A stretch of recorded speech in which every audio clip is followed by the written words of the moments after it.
Hello, everyone. Hello. Yeah, I want you to give me the protest energy, yeah?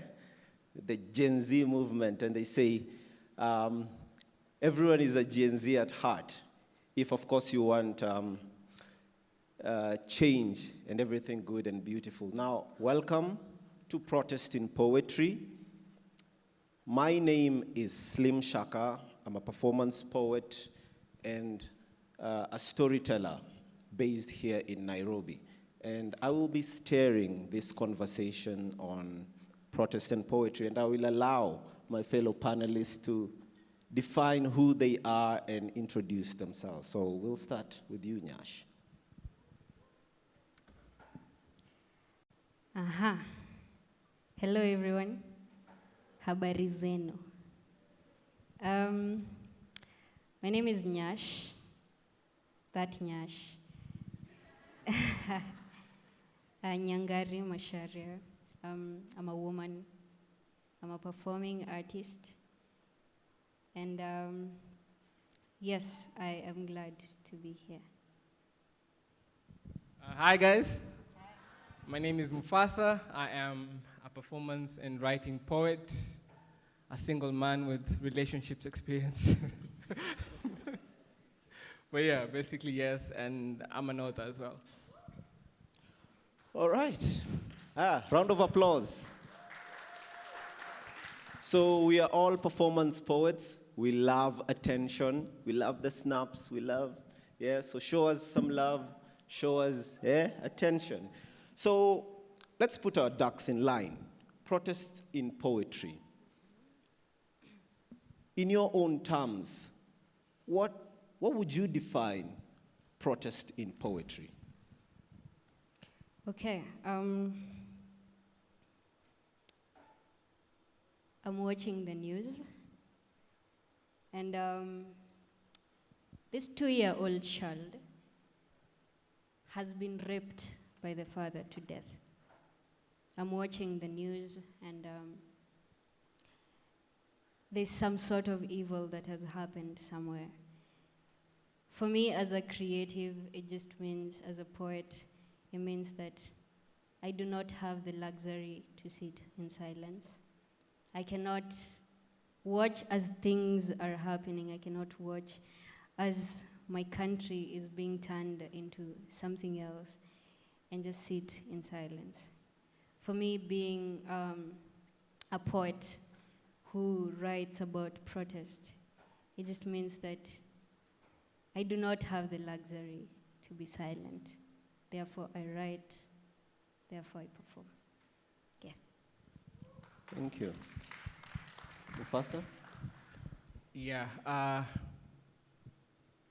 think for me, when I think of protest and poetry, I feel like it's more about writing to what is bullying you, writing to what is killing you, speaking to what is ruling you, speaking to be free. Yeah, so in not so many words. The philosophy of human being. The philosophy of human being in the performance of poetry is what Mufasa says, where the poet and the poem fuse to become one, and you don't see the poet, you don't see the poem, and all that exists is just poetry. And Nyash, you talk about the similarity of performance poet or protest poetry being so similar to the sea. You talk of depth, and as you talk, my mind was kind of waving. You know, you have the wind, of course, faceless, yes? You have it leaderless, you know, without direction, and kind of got me thinking about a line I read some time ago, that at the end of every revolution, there's always a slime of a new bureaucracy that is left. And I think we are starting to see that now. We're starting to see people getting tired, people getting exhausted. And let me put this in context.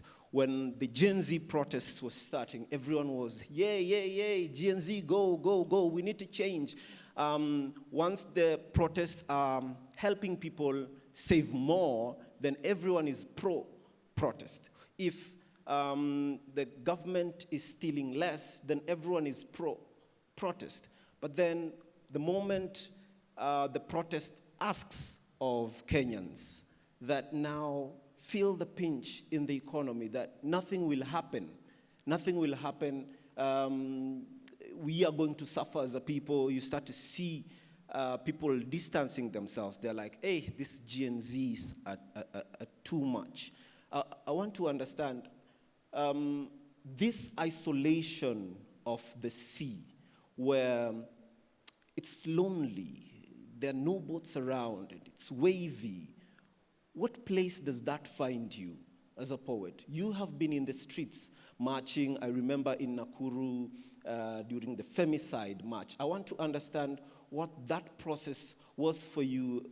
Were you that boat that was, in the company of other boats, riding the wave, or this boat in the middle of the sea, and the sea in its nature of unforgivingness? What was it for you during that time?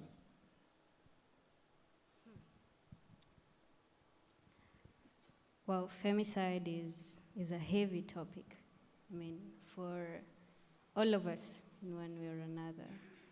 So the protest that was in January, you see, the thing with protests is that there has to be such a push, yes? It pushes and pushes and pushes. Inafika kwa brim kabisa, It's like it's almost spilling over. And we're like, we have to go to the streets, yes? Because you cannot kill women intentionally just because of their gender, yeah? You cannot kill a person, It's inhumane, yeah? And here's the thing, I am a human being, I am a woman, and I am a poet, yes? So all these are merged into one, even as I'm marching with the fellow, protesters. And it's not about any other emotion that is being invoked, yes? It's for a specific cause, yeah? When somebody is killed, you get angry, yes? But when somebody is killed and you do not know this person, most of the times we tend to look the other way.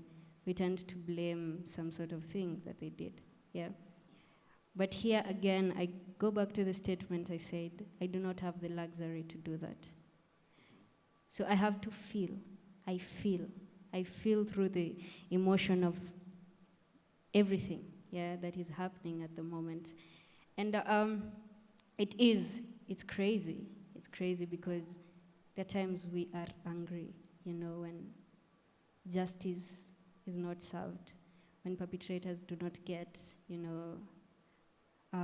sentenced for crimes they have committed. But that's the thing with art, with all these movements, is that we cannot stop there. Is that regardless of what is happening, we still keep pushing, yes? Poetry, when I'm writing poetry, I'm not writing a strategic plan for it, yes?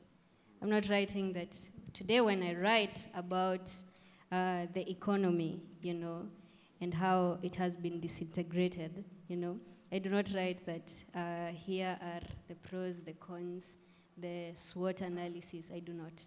I just write the poetry. How it's gonna influence people, it's literally out of my hands, yes? So again, the process might be crazy, might be lonely. It's a lonely journey as a creative, the creation process.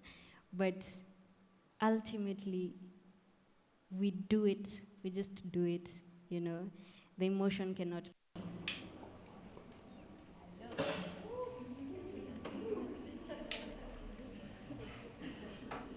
When the bright light starts to fade, fire up your light.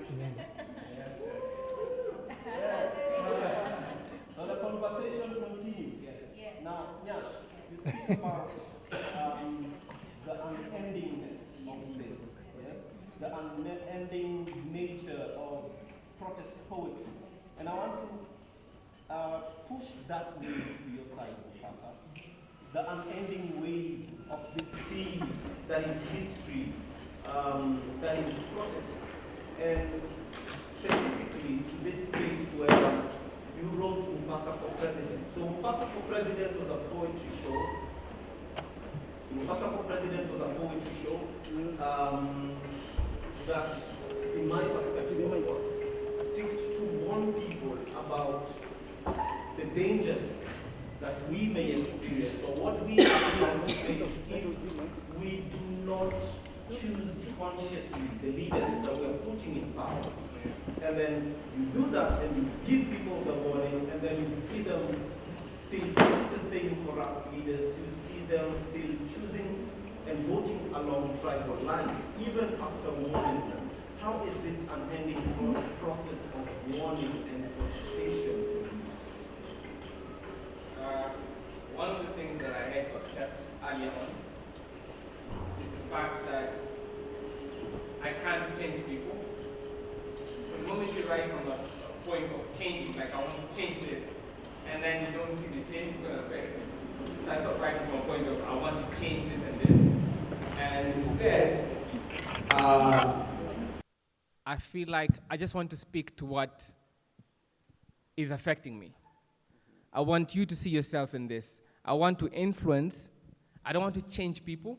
I want to influence their understanding of something. I want to influence their stand on something.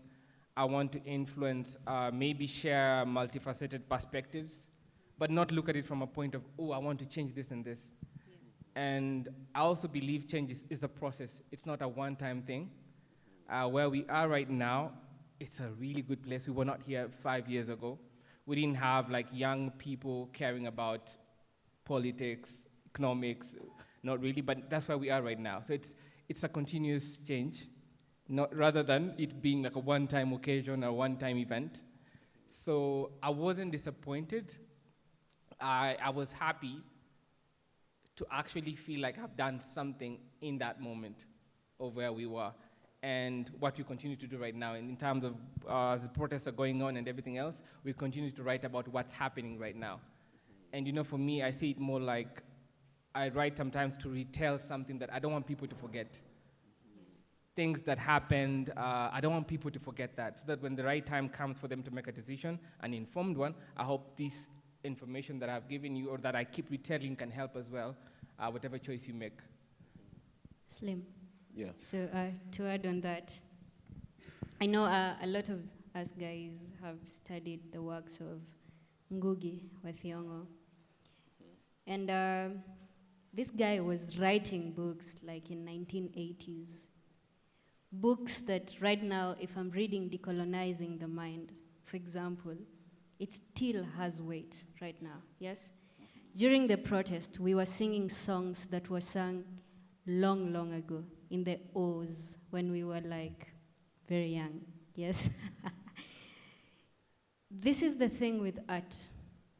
When we write, we do not have a time frame for it. Art has to be timeless. In a way that when Mufasa did Mufasa for President, it means that if I come to experience his art without knowing him 20 years down the line, I will still see the correlation in it. It's still going to affect me as a human being, as a citizen in this country, yes? So when we tell stories, when we write poetry, most of the times, sometimes when we write, it does not really give a lot of numbers at the moments, but you are also witness to the fact that there are artists that died, but their art still live on, yes? And that has to be one of the intention of art, yeah. I guess, again, one of the things is I was trying, for me, Mufasa for President was me trying to connect my normal or day-to-day experiences at home to politics, basically, how politics affects my day-to-day life. Like when I look at my mother having to bribe her way through jobs, things like that. Like, so I was looking at it from a point of how does it affect me? How does it affect the people around me? What do I do? What if I was in a position of leadership, what would I want to change? In terms of like when I go to school, the kind of school I get, what would I want to change? When I go to hospital, what would I want to change? So if I wasn't just writing poetry, what would I do if I had the ability to right wrongs? Yeah. And speaking of change and evolution and the ability to evolve, Nyash, I'll throw this from you to you. We've seen you transition from writing page poetry and then now developing more on performance poetry. I know you as a novelist as well, but I don't know, I don't know if it's right to say it because hey, it's taken you years, eh? But it happens with novelists, eh? And we see you evolve into performance poetry and putting up shows.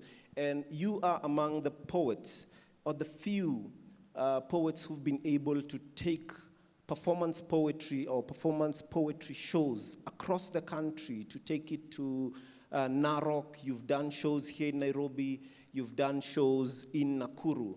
And my question is, how different is it in terms of art being acceptable and people giving you the ear to listen and understand what you are trying to say to them, here in Nairobi, in Nakuru, and in Narok? Point of clarity. Yes. I have never been a page poet, for example. In the essence of the first day I wrote a spoken word piece, I performed it, yes? So it means that I have just branched into various genres, you know, of the literary expression, yes? But yeah. In one way or another, you're right. Doing a show in Nairobi, doing a show in Narok, and doing a show in Nakuru, if I have one specific piece that I perform in these three audiences, the reception is different, yes. But here's the thing. Narok was my community. Nakuru is my community. Nairobi is my community. So it means that I have interacted with the people.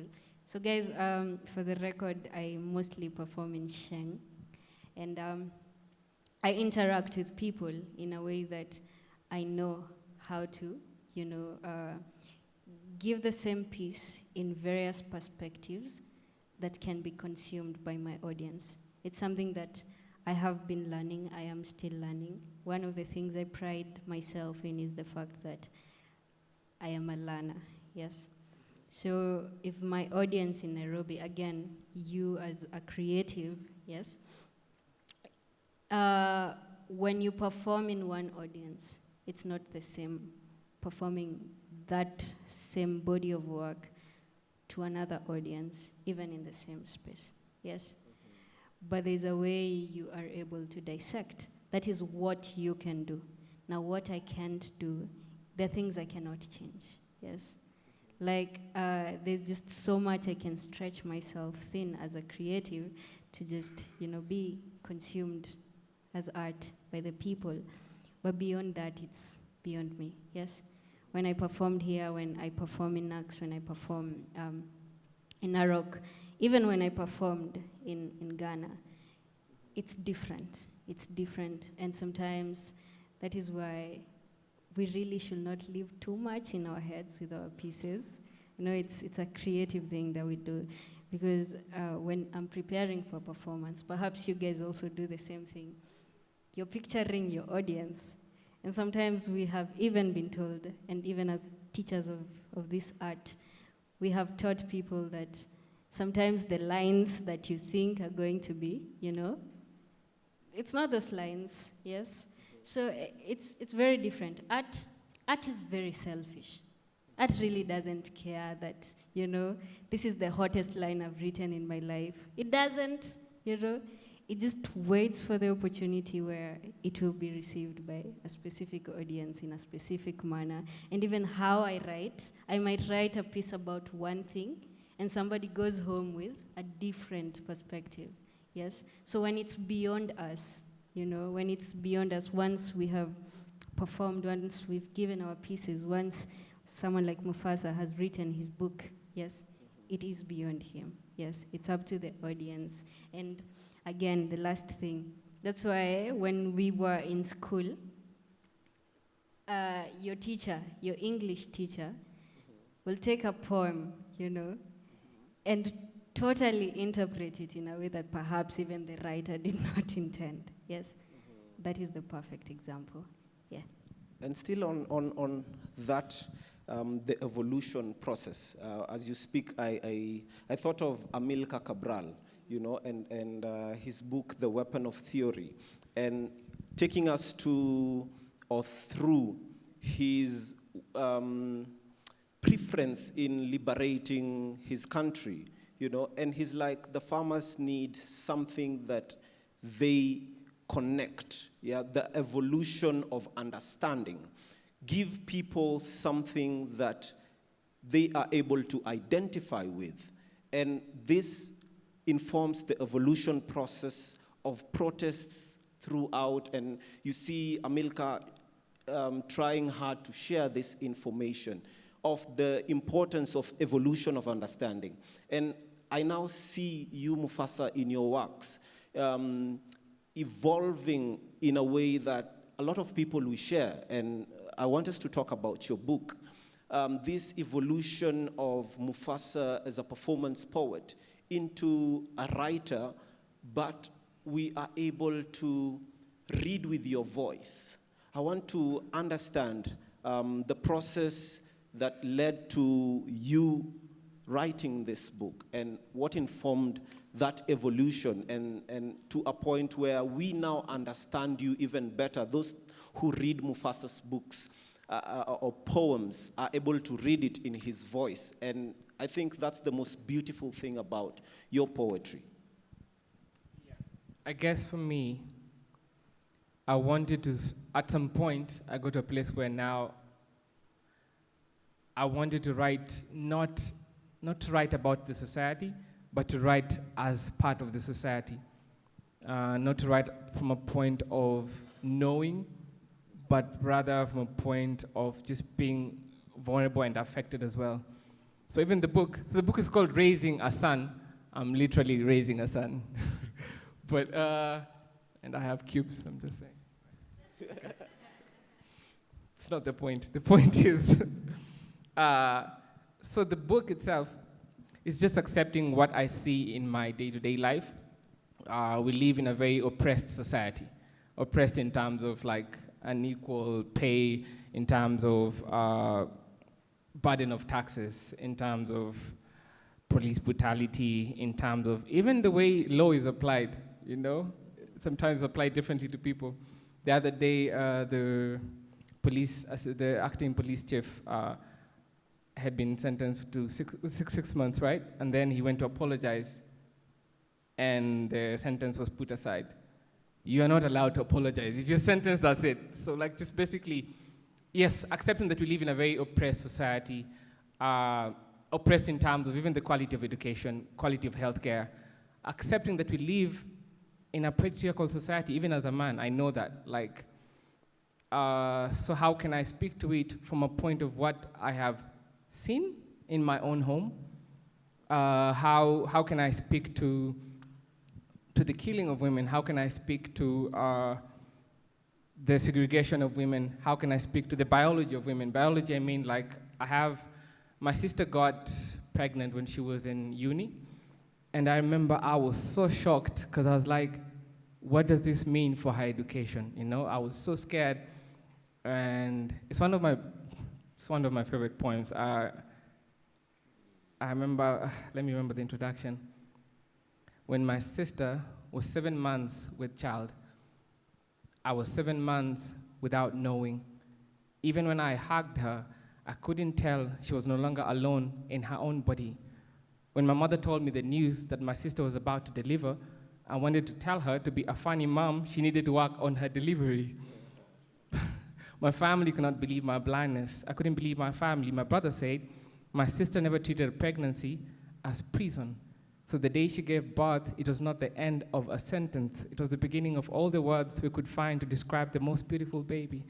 So yeah, so basically just speaking to realities that are affecting me, rather than looking at it from an outside perspective, speaking to a particular society, a oppressed society, marginalized society, speaking to people who are experiencing traumatic things in their lives, speaking to suicide, speaking to alcoholism, from even my dad's perspective, sharing my own story and hoping it's gonna click with somebody out there. So again, not writing from a point of changing something, but rather just being part of being part of the society. And that's beautiful, raising a son. I mean, it's like raising the light, just after a troubling storm. And you have been raising a son, yeah? You've been raising hope. Some of your pieces talk to girls about responsible, and I find it, I don't know if it's my perspective, I noticed that you talk to girls about relationships, you talk to guys, about being responsible. You talk about society being aware of how dangerous it's becoming. I want you to share with us this process of raising a son. For you, you speak a lot for the women and girls, in poetry spaces. How is the process? And of course, as a woman, as a lady, raising a son for this industry of protest poetry? Yeah, so the process.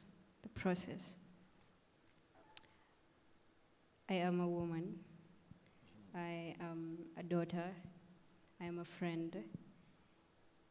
I'm a citizen of this country, yes.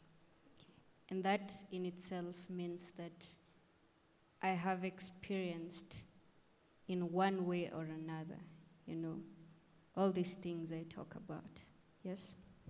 So the heart of the matter is, it's there.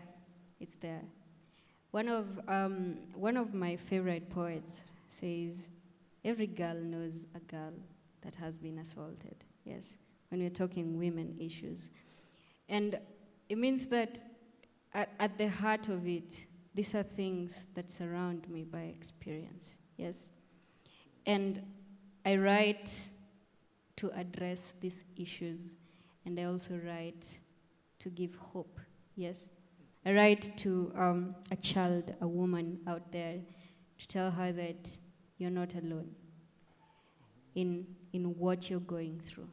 And sometimes that is the most someone needs to hear, yes? I write as a citizen of this country who in one way or another has been afflicted by the government, I write for society's quote-unquote underdog, the same mwananchi na mwenye nchi, and they keep saying power belongs to the people, but really, guys, that's the greatest paradox that they wrote.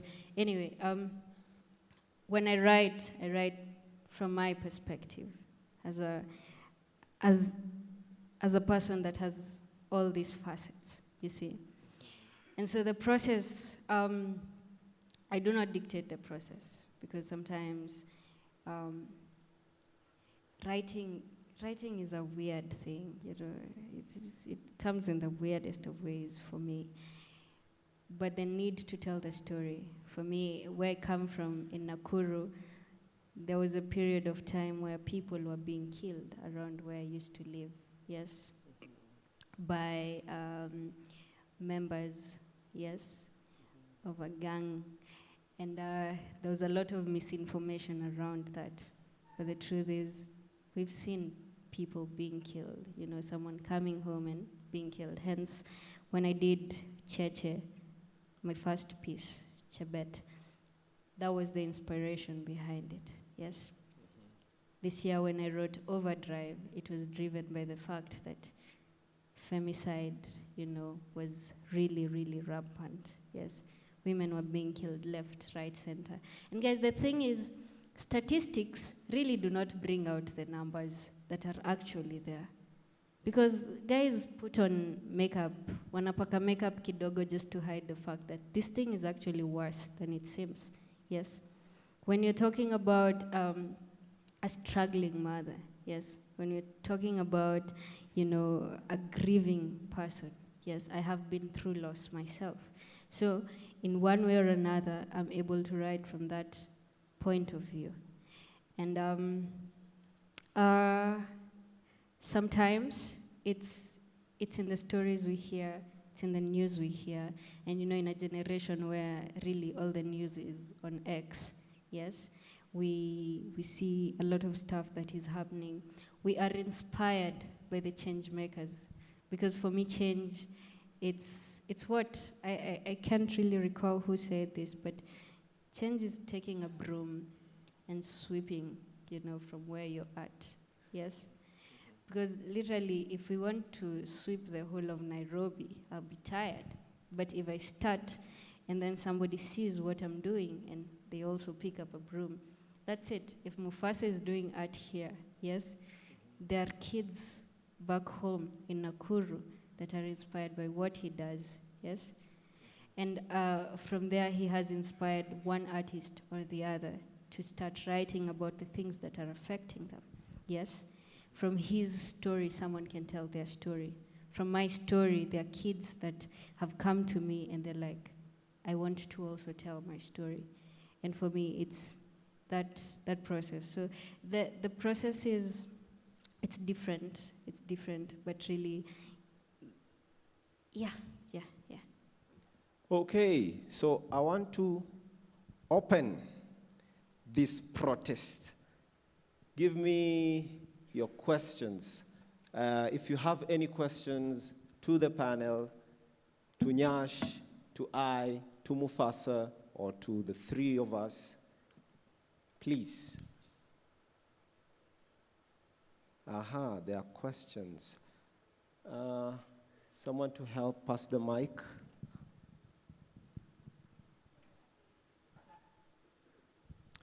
Is saying it's off? The mic is over here. Okay. Let's start with the student.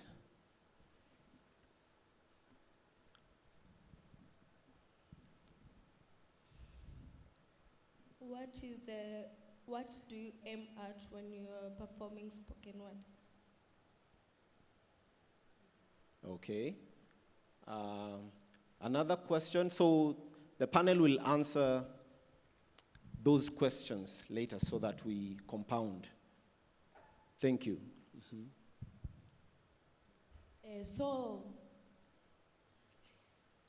Most people believe that actions speak louder than words. Now when you write poems and all that, how do you convince citizens to feel whatever you want them to feel? These are serious students, eh? Serious questions. The third question.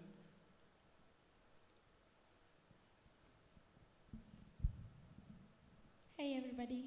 Hi. I go by the name Spontaneous the Poet. First, I just want to commend you guys. Can you give them a shout out? That was so beautiful. I felt like I was learning from you guys again and again and again. So I have a couple of questions. First question. Being an activist, I relate. How do you debrief? When you're going to talk about femicide, when you're going to talk about police brutality, it gets to us. So how do you debrief? Second question. As an activist, it is easy to be targeted, especially with the government. So where do you go to when this happens? Thank you. Sorry, where do you go to when? Where do you go to when this happens? Because being targeted is really easy when you're an activist. Okay. Yes, thank you. The fourth, and then we compound the four. Right there. Hi, my name is Blessy. I wanted to ask if Nyash can perform one of her poems to us.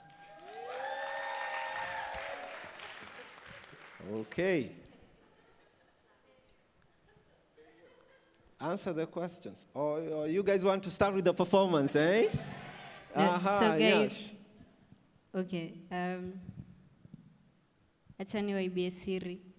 At the end of the panel, every one of us is going to perform. Yes? Yeah. So, tuko karibu. Yeah. Okay, so with the questions, let's start with the last question about debriefing. How do I debrief? For me, poetry is more like more of a channel of expression. So I feel better when I perform. I feel better when, apart from just going through something, I share about it, or I talk about it, or I give my perspective about it, rather than it just being something that stars or burns inside me. So I feel better when it's out there. I feel better when it's out there. In fact, before I perform the poem, I'm normally very nervous and anxious and all that, but the moment I'm done, I feel better. Like, I feel better. I remember one of the times, there's a piece I wrote that's called Masikeino. It was a story about Masikeino, who was a university student who was killed while hanging out at a party with a politician. And that case dragged for long. And I remember I wrote about it, shared, performed it, and then the sister to Masikeino called me out of nowhere, texted me, and then we met up and we sat. And honestly, I had nothing to say. I had nothing to say. We just sat there, we were having tea, and I was trying to think of anything I could say. It was one of the oddest times. And yeah, I think when I write about something, I don't want to explain it, in fact, sometimes. I just want it to go out there and, yeah, I don't know, yeah. When it comes to, was that the question only? Okay. Targeted, being targeted. Because for me, you spoke for me. I don't know. You spoke for us. You are G. And yeah, being targeted. I love that there are bodies right now that really support, activists, and literally anybody that supports the cause. Yes.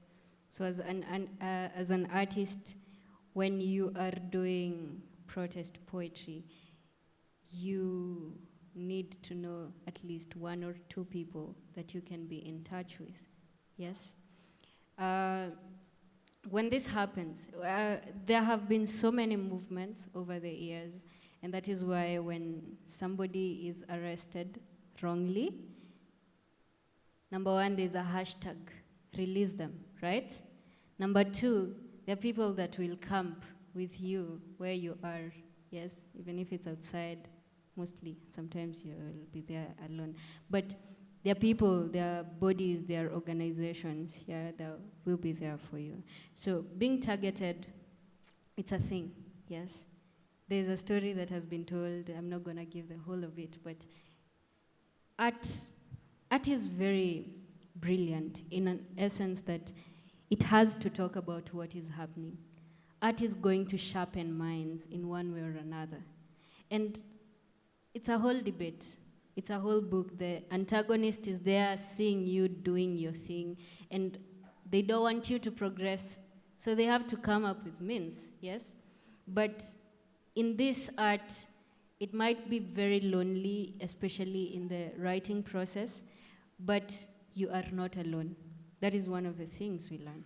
That is why we are, I know one or two people that I can call in case something happens.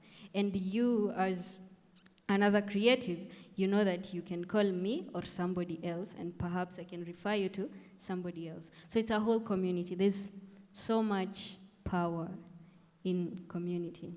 That is it, yeah.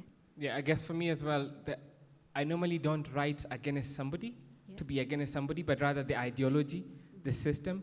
So when I write it, I'm not directing it to somebody specific, because whatever is affecting us is not somebody, it's the ideology, it's the system, what's happening right now. So the change for me is not in attacking somebody, but attacking how even ourselves, how we think, what we do. So I guess that helps, because I always look at things from a point of a humane angle, rather than an attack against somebody, so that they don't find it to be a personal thing. Whatever we write about, whatever we do is not personal at all. it's for all of us. So I try as much as I can, because as poets, you find yourself in a position where you're performing before presidents, before the judiciary, many times before who, and so what can you share? What perspective can you give that probably they do not have or they do not share because of their environment, their environment? Yeah.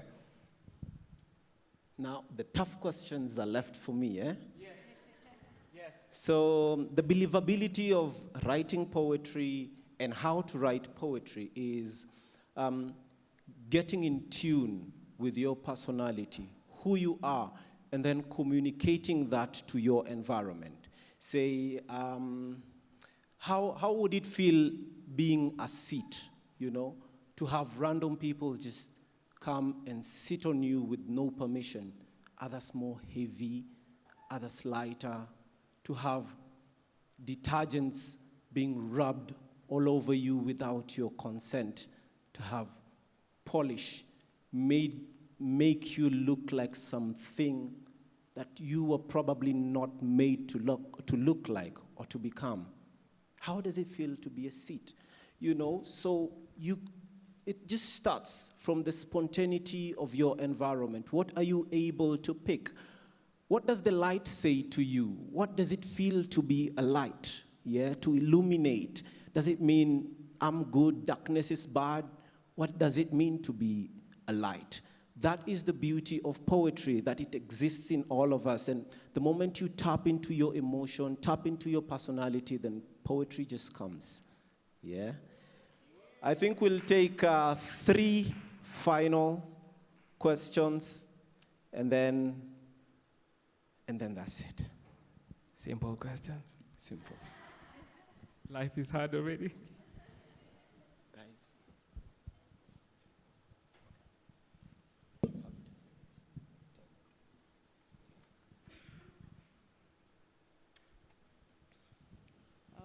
Hello, everyone. I have really enjoyed the conversation today. I published a poetry book this year, and I could relate to a lot of what you were speaking about. I didn't start out to write poetry. I was just expressing myself from a point of, I was at crossroads, let me say that. And then what I wrote started being appreciated. And I love the fact that Nyash said how a moment comes and you're thinking, and then things overshadow you, the emotions overshadow you, and they overtake you sometimes, and you're writing from that space. And the question to me is, at what point do you stop? Sometimes you're in that moment, and then maybe time is up, so you can't run with the flow. So you have a break, then you can come back to it. How do you deal with that? And especially when you are in the middle of something. Something else is, how do you finish a book? It took me forever. You left 5 sentences yesterday, you got another 2 today. How do you whip yourself to finish up and say, this is a package? I am asking because I would want to write another one more informed than the first one.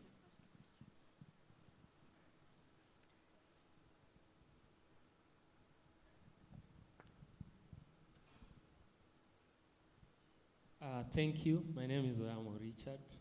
I'm a poet, and I'd like to start by quoting Desmond Tutu when he says that when an elephant sits on a rat and you say that you're neutral, we all know on whose side you are. And this is just me to commend you guys for not being neutral, for deciding to stand on the right side in your art.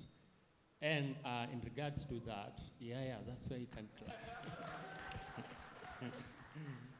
My first question would be, because we have been debating this in our circles, when you're protesting and when everything is about protest, and an artist releases a song on celebrating love or heartbreak, what are your thoughts on that? There are people who think that it's not right, that at this time we need a song or a play, or even if it's a film that's talking about protest and all that.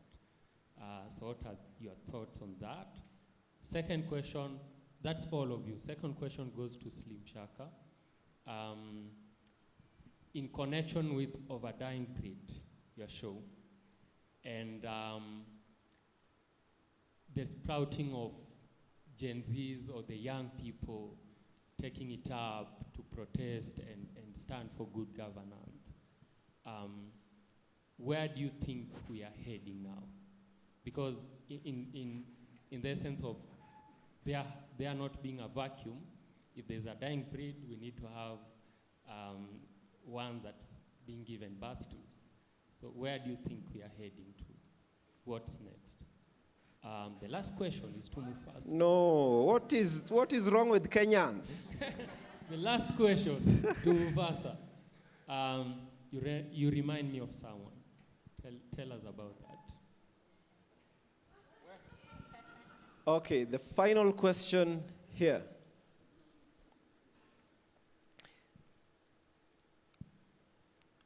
Oh, okay. All right.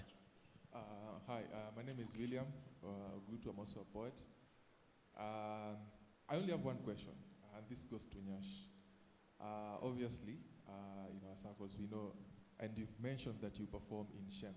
Yeah. I'm just curious if you've ever found language to be a barrier in your performance. And I'm asking this question reflecting on the fact that you went to Ghana to perform. Yeah. So have you found language to be a barrier? And if so, how do you approach the situation? So, sorry.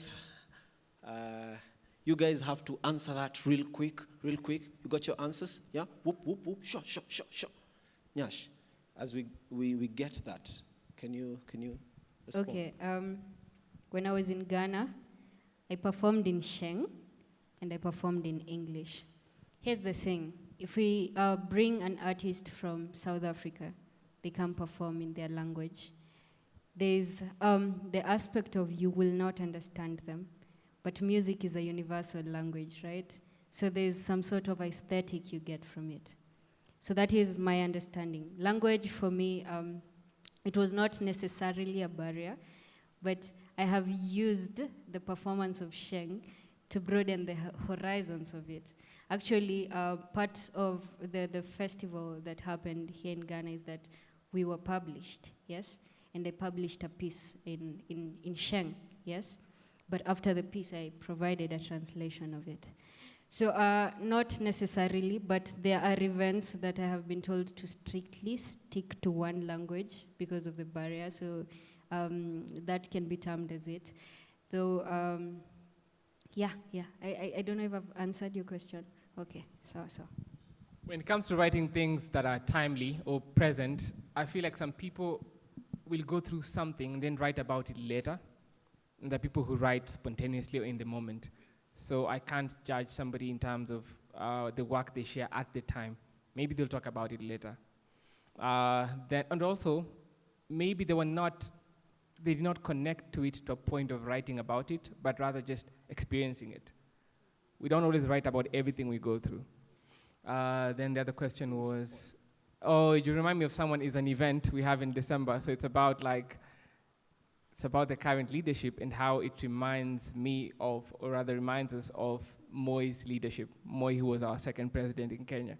So remind me of someone is about just reminding people what we're seeing right now in terms of killing the voice of judiciary, killing the voice of the parliament, just having the executive as a sole voice, how it's reminding us of a time of anarchy of Moi and how to change this, wipe this out.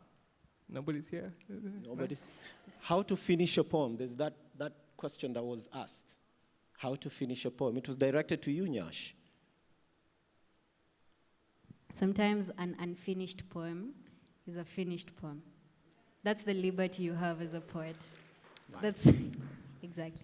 Yeah. Okay, about Of a Dying Breed. So Of a Dying Breed was a show that was aimed at young people finding their footing in history, specifically using the story of Congo and Patrice Lumumba's story and showing Kenyans how similar Patrice Lumumba's story and the struggle for liberation in Congo is very similar to what Kenya was experiencing, and create that harmony, that whatever the struggles that we are going through as Kenyans, our fellows or young people in Congo are also going through it. So we can share and have this conversation cross borders, and probably we could find a solution. Now, let's get that final question, and then we get into the performances, and then we call it a protest. The mic.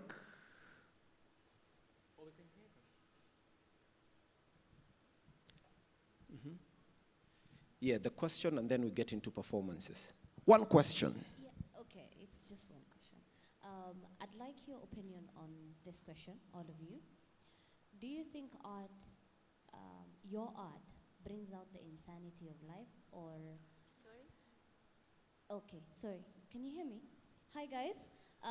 My question is, do you think art is the insanity of life, or are you bringing the insanity of life through your art?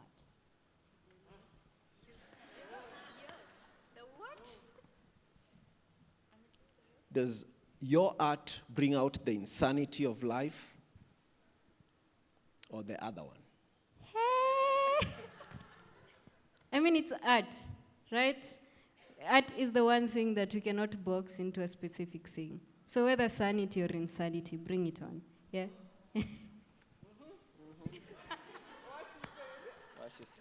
Okay, guys. Now we are getting to the final part where each of us will perform right there. Okay, Nyash.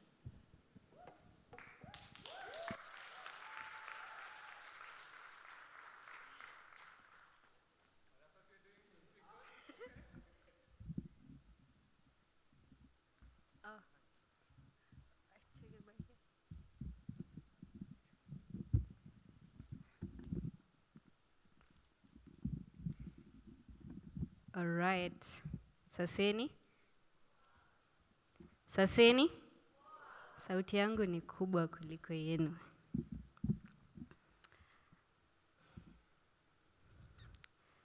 Tuna live stream as live bullets zinachimba graves za innocent kids waliokuwa kwa line of fire. Badges of honor zao ziko wapi? Guns zinatumika kama props za GTA. Hii yetu ni Vice City. Travesty ya Judas kuleta part 2 ya betrayal in our city. Education ni key ya unlock poverty ya mind. So I'll increase fees za universities.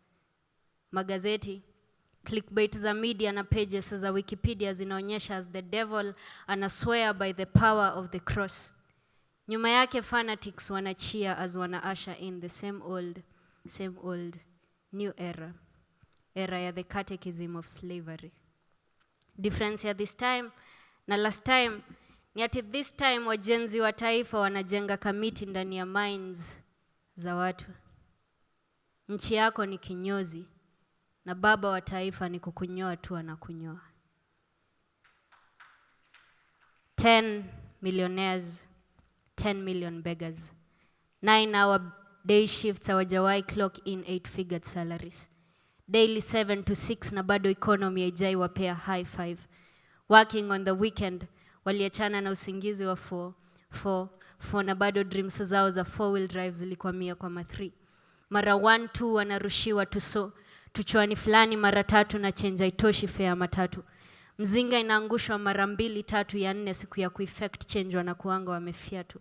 Wamezoea kubebwa na matatu, siku watapewa lift na 4-wheel drive, hivyo ndio watakuwa secured for the next 5 years. Mara ngapi watasita wakidanganywa wahitaji kufanya kazi siku 6 ndio provide meals za siku 7. Alafu wanatokwa mchana hata si usiku wa manane. Yote 9. Ya 10. This is my anthem, guys. Ya 10, we're gonna say it together. Ni kashfa. Say kashfa with me. Yote 9, ya 10. Kashfa. Thank you.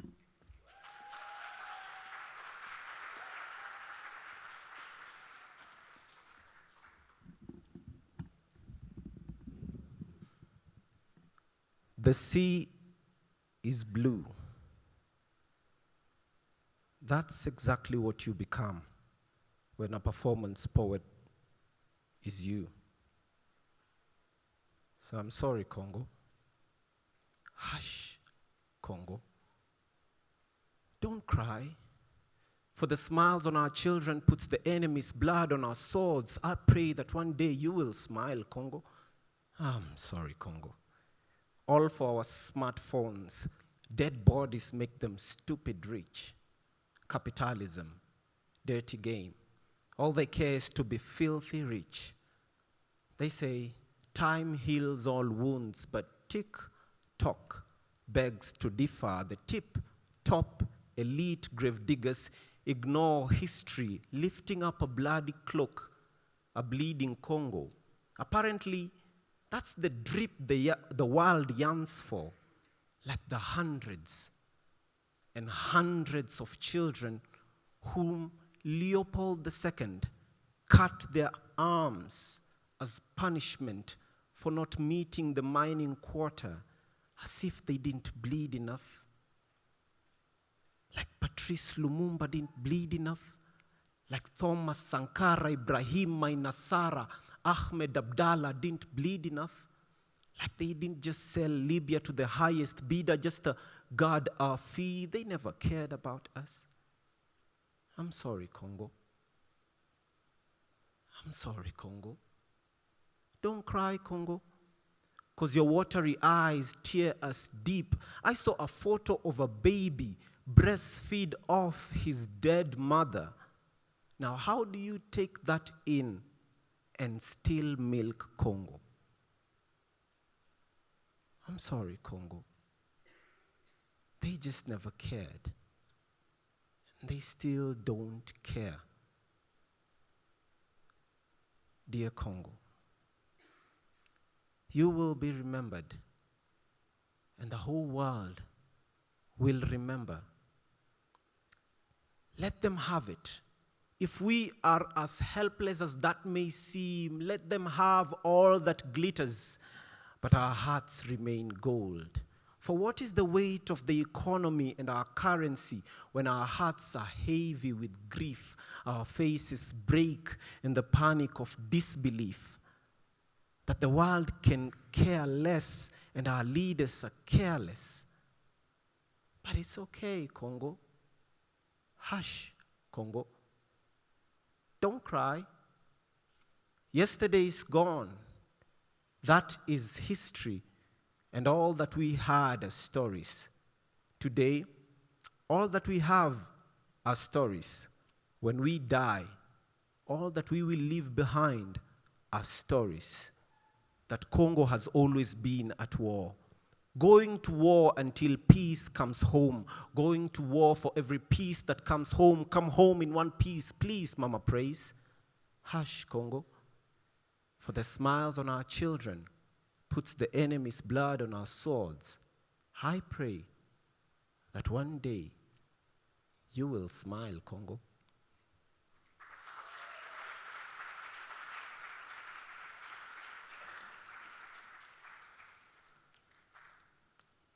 Hi guys. Water is good for the body. Just saying.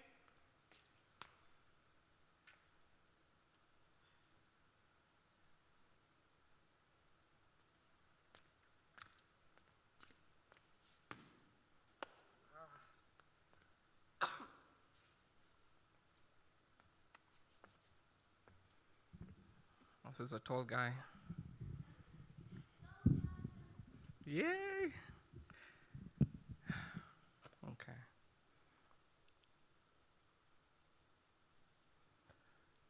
I have written for the likes, and I have written when I hated myself. I called an ambulance on myself, and poetry is the surgery that keeps saving me. I stay writing, so I don't need a comeback form. This is my drug. I trust it. I've seen drugs drag people to places they couldn't come back from. I have left Earth every time I have performed, proof that I cannot always be grounded. I'm not the reason why my mother is a grandmother. I'm the man who breaks chances by their spine until they can't take me anywhere. I know more about vapor than just the science taught to me in school. I have taken friendships to a boiling point and watched them evaporate. To a sky that has witnessed what I've seen people with hands that couldn't stop shaking. I've heard the noises of solid voices seeking an uprising. That's why I don't freestyle. My voice is not light, it is weighty. I can't freestyle, my tongue is heavy. Not how they make jokes about my high notes, but seriously, these voices open doors and broken walls. I still have the chains from the time I set poetry free. I've got the memory stored like a WAV file. And I wrote this in the kitchen, because I'm a chef. I cook metaphors. I serve puns in tents, and that's intended. Before Jesus comes, I'm the shortcoming of breath. Before there was the last airbender, I mastered the Tai Chi. This is Kung Fu, I kick fools. Holy speaking, I'm scripture in a body poem to my drafts in a heartbeat. My heart beats to voice the testament of my future squarely like an old Bible. I'm not Moses with a staff. I'm a God poet with the pen. I can make toxic relationships sound beautiful. I'm the magician with the pen, oozing words that dance like magic. Mike, magic might be my name. But if only my thoughts could shape my reality, that I would free the consciousness of this country. If only I could stop writing poems and color the clouds of citizen dissatisfaction to darkness, maybe it would rain revolution. Maybe light can only come after darkness. Maybe only mind revolutions can birth surface revolutions. A poet since birth means nothing if police brutality is immortal. Sometimes when I write and I aim right, I leave pages smelling like gunpowder. They say that's how you kill a poem, except my boys are dying for real. No imagery, no dramatic effect. That's the drama that affects our nation. 10, we vote in leaders because of their second names. 10, before God, Pierre Gamapinto did not need a second name. 9, before I was born, corruption married my country. At the wedding, my grandmother was the kid with flowers and no speech to read. 9, Mr. Politician, before you sponsor your Facebook page, there's something you need to know. 1,000 likes don't make you the leader we like. Sometimes it makes you the source of something we need to be led from. 8, who teaches the police about rights when they're never wrong? 8, which is the right side of history, or are we just history when we die? 7, my cousin says to have locks on your head is a sign of freedom. 7, in my country, the term youth is used by politicians every time they're about to pretend like they care. 6, the Constitution needs to be learned in schools. If we can't all grow up in the right way, at least let's grow up knowing what is right anyway. 5 years ago, I didn't care who my mother voted for. 4, I need my mother to vote like her vote can change my nephews' future. 3, there is no special village or town where leaders come from. These leaders come from within us. These leaders are a reflection of who we are. So 2, change won't come when our leaders change. Change will come when we change. 1, I have a dream. One day, we'll vote in leaders, not because of where we come from, but because of where we're going.